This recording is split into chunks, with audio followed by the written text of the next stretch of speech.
Hello and welcome to episode 10 of Scouting Hot Finds Live. Whether you're watching this live on the internet or in audio form as my podcast, Scouting Hot Finds Radio, Jason Spangler, the SanteeSwapper, thanks for coming on. Really neat, a lot of stuff planned for you tonight. I have a big, huge unboxing. This box is just off camera here. You can't see it. Just arrived yesterday from California. There's some really good stuff in here. I don't normally buy collections where it's just strictly from a collector who went out and got some really killer hard pieces. There's only about 500 to 600 patches in that box. There's a lot of value in there. He was really kind of going after some primo pieces. In fact, as sort of an aid for tonight, I have pulled out my copy of First Flaps in Color. If that's to give you any idea of the quality of stuff that we're going to be talking about. And I've got a few pages bookmarked, so stick around for that. So what I like to do first is just kind of go over the agenda for tonight, throw this up here and show you.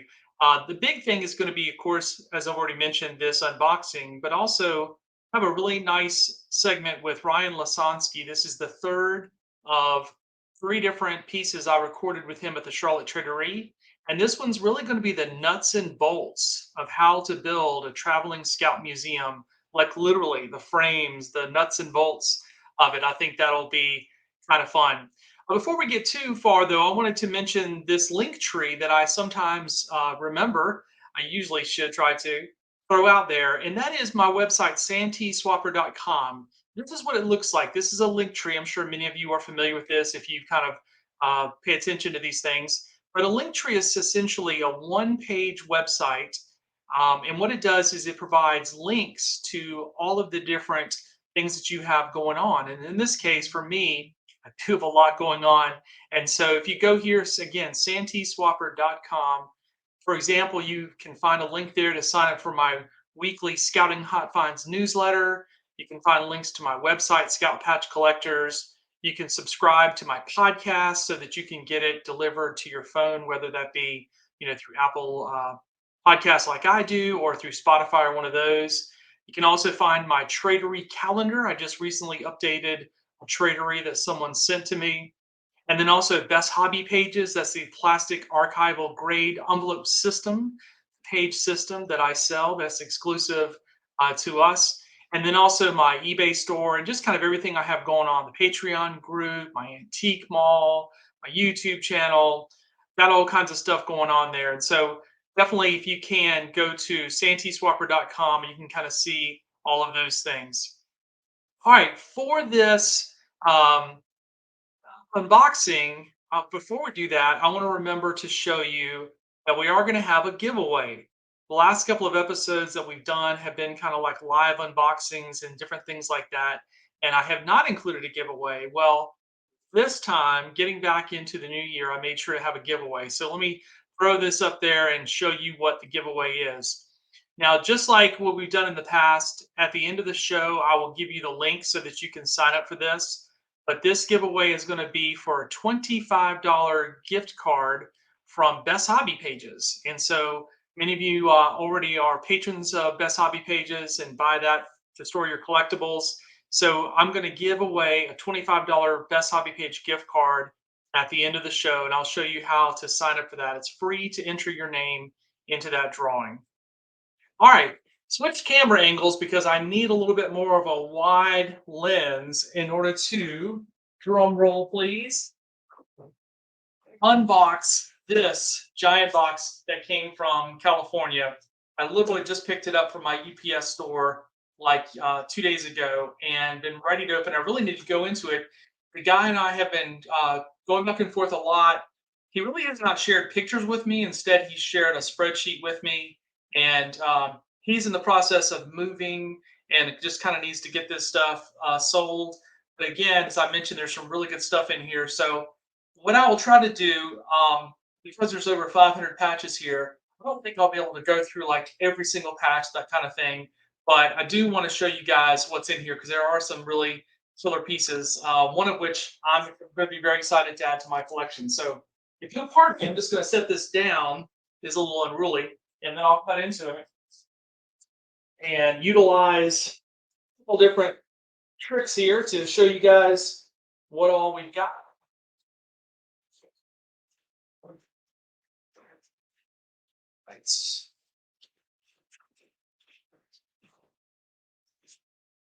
Got some little packing material here.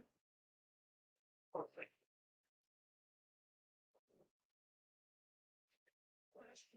All right. Don't know how he's got it arranged. Most of this is California OA. That was kind of what he collected and what I've seen. And so here's some boxes there. Then I've got some more boxes here. These are sealed as well. Good thing I put my knife away too far.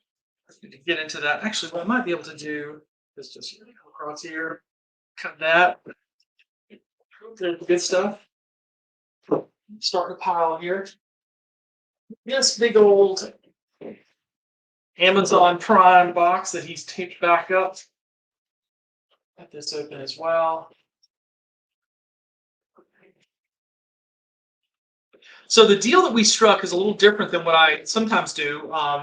We basically, we talked about numbers, and we have kind of basically come up with a price that I'm going to pay him for all this stuff. In fact, I've got to send him off a check today, but I need to get in here and just kind of lay eyes on everything first. But we have a little bit of some flexibility in the price if there's something here that really jumps out. But let's go ahead and get into this. I don't have any idea how this is arranged, but I think this might be a bunch of album pages. Let's see, obviously you're getting to see it the first time I am. Okay. Interesting. Everything is individually packed and sealed, and he's got some labels here. So this is labeled older flaps. And one question I had when you're buying a collection like this is also condition, because it's one thing to say that you've got some really old patches, but then you have to kind of go back and say, well, there's a big difference between a sewn patch and a mint patch when it comes to these really, really hard ones. And so what I'm doing now is just kind of pulling these out, big bags, and then I will be able to give you guys a little more proper look. And of course, I'm keeping an eye out for some of those first flaps that I told you I was really keen on.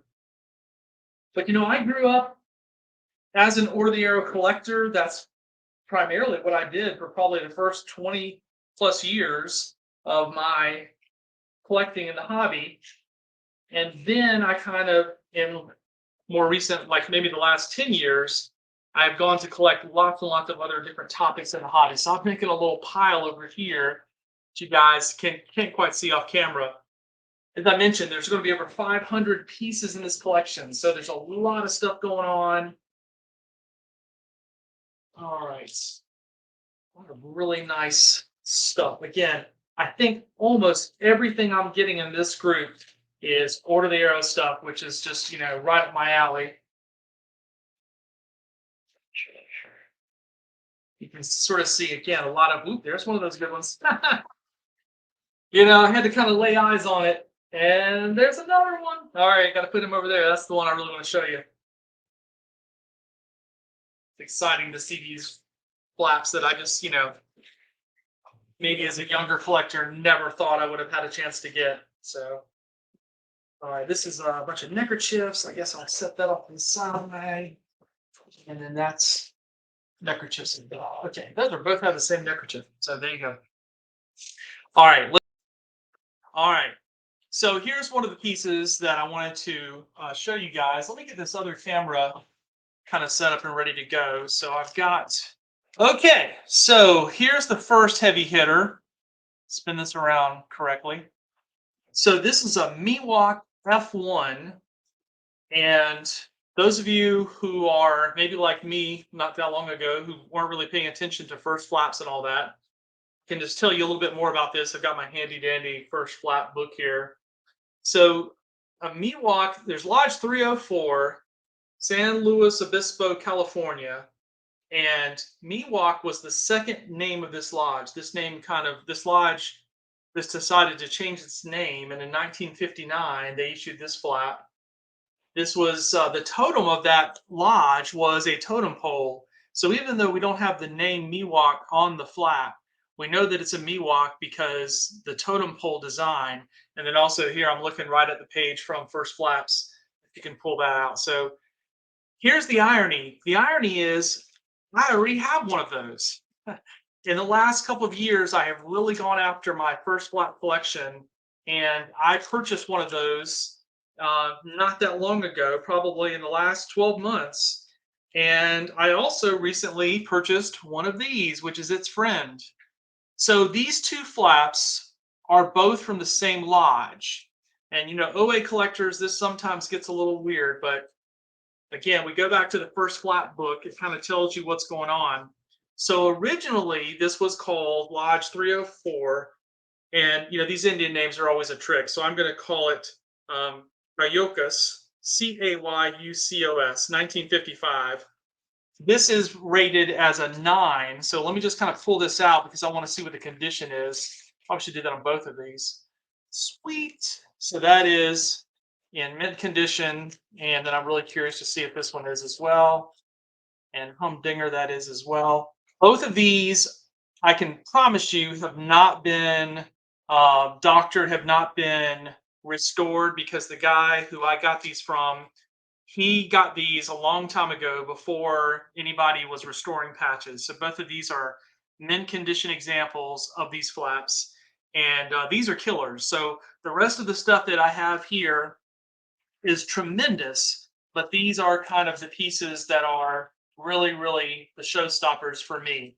I've got another showstopper that I'm going to set out here that is probably going to be the one that does go in my permanent collection.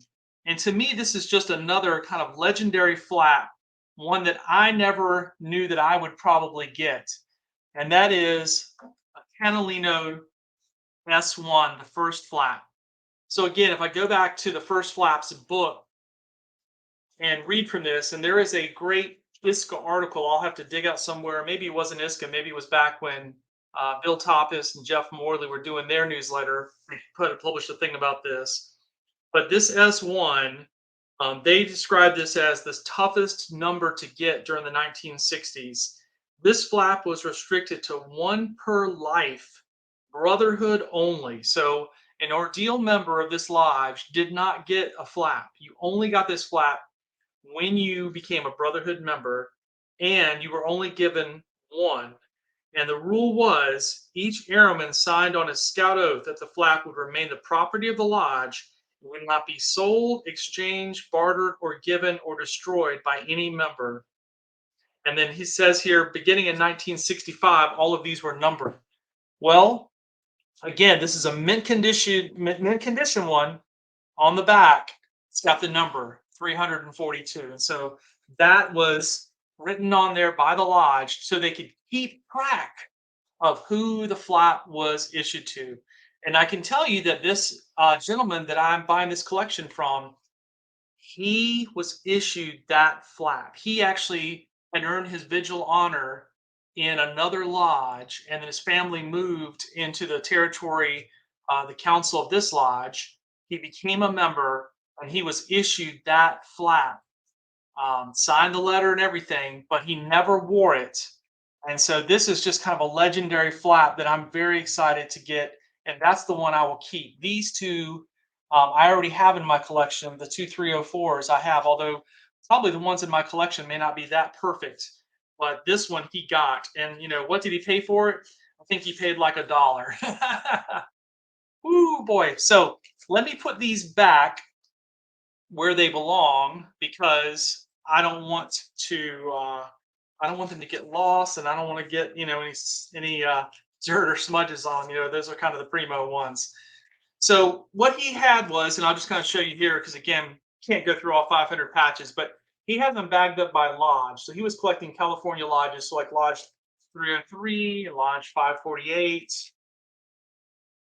This one is Lodge 304, and these are odd shapes from different lodges. Got them in different bags here. Lodge 531, and there are some other really nice pieces in here. What I'm going to have to do is go through and kind of compare his checklist that he sent me with all of these items, and just kind of make sure everything's where it is, and then kind of get settled up with him. There's also some good nice flaps here. So lot going on there. Again, I could try to open up every bag, but this would just take a long, long time. And I really wanted to just find those three showstoppers and kind of share that with you guys because those are really, really cool. If anyone needs a 304 for their collection, like I did just less than 12 months ago, hit me up. Again, go to my website there, SanteeSwapper.com. You can find my contact information. I will also be at the Indianapolis Traderie in the first weekend in February. And if I still have those flaps available, I will have them at my table. So come find me there as well. All right, the other thing that I wanted to share with you today was a video, and this video is, again, the idea of how to build a traveling scout museum. Ryan Losonsky, if you've seen the other episodes of Scouting Hot Finds Live, where I have had pieces of my interview with him, this is the final installment. And in this installment, Ryan and I are really talking about the nuts and bolts of literally how do you build the panels, how do you put it all together of a traveling scout museum. Um, I joked earlier with him in one of these videos that there's kind of a little controversy among some people when you talk about a traveling scout museum, and that people say that you kind of use that as a line, that really it's your personal collection. But the theory here and what you're going to see in Ryan's collection is that he's actually built it so that he can make it mobile and take it to scouting events, which I really commend him for doing. He came to the Charlotte Traderie. He had all 90 plus panels of his display with him at the Traderie, and it was just tremendous. So let me go ahead and pull this up. It sometimes takes just a second to load.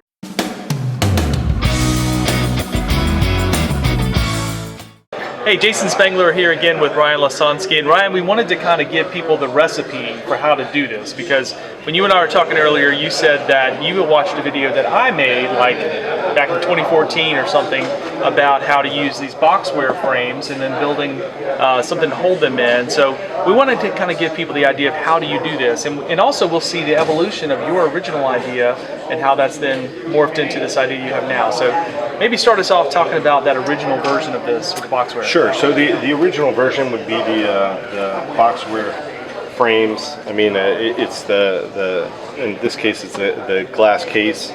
Pretty simple design. I took your idea from your 2014 video where you had the inserts for the frame, so you can see you can move it around, you can flip it over, and be able to just switch it out very quickly. So if you're going to a different event, whether you're going to a Cub Scout event, whether you're going to Eagle Scout Court of Honor, whether you're going to a OA Traderie or OA Fellowship, you can switch out the frames and switch them in and out, so that really you're putting all your effort into pinning or putting these together. Let's talk about the economics of that for a second, because I think that's probably something I'm not sure I did in 2014, and that video is getting old. But essentially what you have here is just a foam board that you might have even gotten just from the Dollar Tree. That's where I got mine from. And then the felt might have come from Hobby Lobby or somewhere. And the other thing about it is once you basically create this insert, and I think at Hobby Lobby as well, they sell like a little archival plastic sleeve. That's what I use, Yep. So you could literally stack, and I have little containers of these at home where I stack these, and maybe you can have like 20 or 25, I don't know how many fit in the container, and it's like your whole collection ready to go. And so you could have that. The expensive part of this is when you get into the glass and this. Even the boxware pieces now are upwards of $20. Maybe the regular frames maybe are like 10. I'm not sure exactly. But this concept is very economical as far as how to do it, and also it's interchangeable. So we talked in another video about Philmont or Jamboree or whatever it is you're trying to promote or share. You can swap things out. So currently, I'm at this stage, Ryan. And so all of my stuff is stored in this system. And but I'm interested in going to your 2.0. So let me give this back to you, and maybe you can help us see what 2.0 of this is. Absolutely. So 2.0 is right behind you. What I wound up evolving to is bigger frames. So I got a deal on some of the frames. They're aluminum frames. They have plexiglass in them. Some of them had glass, which I did switch out to plexi because I wanted the traveling museum concept. I did want the ability to take it to different events. Unfortunately, bang it around. I can put it out on picnic tables. I can put it out on grass, and it'll still stay up. And even if the wind blows it over, it's not going to destroy anything. Tragedy. Absolutely. So I took your same concept, and what I did was I just got larger frames. Okay. So I still did the same pinning concept. If you look at the back of the frame, a lot of these came from Hobby Lobby in their frame section. So I bought the foam core board. The board's thick enough so that you can pin in it, and you just got to go back and check with a thimble and make sure that you don't have any protruding pins. But other than that, it works really well. I got the felt, the best felt that I've come across is actually the Kunin Group, and you can usually get it from Walmart. You can get it from Hobby Lobby. You can get it from Joann Fabrics. Actually, I just put an order in from Joann Fabrics. I started with the red, and then I realized that I really liked the retro look from the old military blankets where everybody was sewing their patches on. So I switched to it's a olive green, and the Kunin Group calls it rainbow olive green. So if you look it up, you'll see it's a good scout green. That's the felt backing for each of the boards. Let's talk about the pins, because again, we want to give them the recipe, right? Absolutely. So one thing that you'll notice in this video is that this whole system allows you to mount things other than patches, and this heavy jacket is an example of that. Then talk about the pins, what they are, where'd you get them, all that. Sure. So two different varieties of pins. You can get the cheapest pins if you want them, but what I found is that if you're going to put it out in the sunlight, take it to different events, especially if you're putting it outside, these frames are set up so that I can, worst case scenario, as long as there's a awning or some cover, or if it's a nice day, I can put it out. With regards to the sun, you just want to be careful with moisture. So obviously, I keep it in a air-conditioned environment so that you're not dealing with any condensation and then any mold issues. But when it comes to the pins itself, that's really one of the topics. Some people like using glue, some people like using these sticky backs. There's a lot of different ideas out there. What I found is that as long as I can get the pins that don't rust, what I found is there's two different ones. You can either get stainless steel, but when I bought the stainless steel pins, they're usually pretty thin, and they tend to bend really easily. So it's kind of a one-time use. You put them in, and then they're going to bend on you, and you get frustrated, and you get tired of them. So the other one that I found within Hobby Lobby, that they're called dressmaker pins, and they're nickel-plated steel. And that nickel-plated steel seems to really hold up with the elements, and they're much stronger, so they aren't going to be prone to bend, especially if you're trying to work with the uniforms. Because you're pinning it through the uniform, and then you're pinning it into the There's frame. some weight there. It's got a hold. Absolutely. So you really want that, and that's where that backing board comes into play, to try to pin it. And I should note too that in not so much here, no, I guess here as well, your patches are also pinned. Yes. So and not all of them are pinned within the frame here. I'm sure when you scan out, you'll be able to see some that have moved, and that's okay. I'll go back in, and either I'll repin it, or I will have to pin it for the first time. Right. Because sometimes in the move, especially if you want that traveling museum concept, you come to grips with the fact that it's inevitable for something to shift. I mean, you're taking it down the road, there's bumps, and then when you're taking it out of the car, taking it out of the truck, moving it, it's going to bounce around. But for the most part, with the pins, I'm doing usually 2 pins per lodge flap or campery event.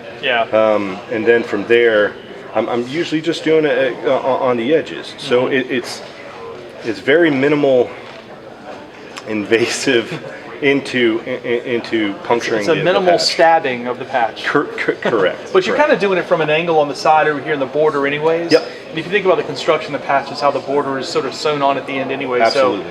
So, it's not like you have a twill and there's going to be a stab hole. It's like sort of from the side and, minimally visible. So that's a cool idea. Let's talk about how you made this now with this sort of, collapsible thing, because I think for Traveling Museum, that's got to be a part of the story. So with regards to the framing, what we'll do is we'll turn this around and we'll raise it up real quick. So these are nothing different than you'd normally have at any of these commercial retailers when it comes to framing. These are aluminum frames. I did get a deal on them. I'm gonna put it out to the public. This is the secret recipe. Here you Look, go. this took me 30 years of collecting to try to figure out. All right, so what I wound up getting was I got these frames out of a hotel restore, and this hotel restore was they took these frames out of a commercial hotel, and they were just trying to liquidate them. So some of them had glass, some of them had plexiglass, and they were all the same frame, all the same backing. So I had to switch out the backing, I had to felt the boards, and then from there what I did was I put hinges on the frames that I got from Lowe's or Home Depot, one of these box stores, and put them on, and then I used about 1/2 inch stainless steel screws, and I put bolts on the inside so that it really holds up very well. You can put it together, you can move it around, and it's not as heavy. If these were glass, when it comes to the glass gets really heavy, so the plexiglass is the way to go. One key note with regards to plexiglass, there are commercial plexiglass retailers, and what I found was there's one in Baltimore that I went through and figured out the dimensions, figured out the thickness, because they make it in all sorts of different sizes, and I was able to cut to spec for the ones that I was switching out to plexiglass. Plexiglass has gone up in value due to COVID and everybody trying to get it, but those prices are starting to come back down. So you'll see that the commercial retailers, the market's going to come back down, and you can switch to plexiglass, and really it works for me. Yeah, I know something that I have done is go to a thrift store, and I'd actually, funny COVID story, during COVID, my wife started working on puzzles. Sure. And when she was done with the puzzle, she didn't want to, put it away. She wanted me to glue it and then frame it. And so what I discovered is I could go, cheaper than a Hobby Lobby or one of those commercial places. I could go to a Goodwill, or we have another like Habitat for Humanity place. Absolutely. Find someone's like piece of art that they've donated, and for less than $10, I'm buying the frame, but the art's in it, and then just repurposing that. So this is one version of that, although I love how this is all consistent, because you have, do you remember how many of this exact aluminum frame you got? So I have 3 different sizes, and again, it was probably based on the hotel rooms that they were coming out of. But for the most part, 3 different sizes. I probably got 30 of the large, 60 of the medium, and probably another 30 of the small. I went very heavy, but my intent was to do a traveling museum with regards to all the decades and with regards to a lot of the different history, an expansive approach. But you could start with only 1 or 2 frames and just switch out the backing board, just like we had said. Right, that's the thing, the inserts, Absolutely. And if you're taking it to different events, 1 or 2 boards, especially like this, could really tell a very good story on their own. Right.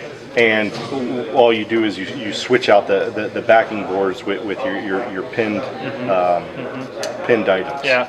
So we're going to pause the video for a second, because I want to show everybody the other invention you came up with. You said in the last 12 hours Sure. you had a new one. So we'll have to re-aim the camera for that. Sure.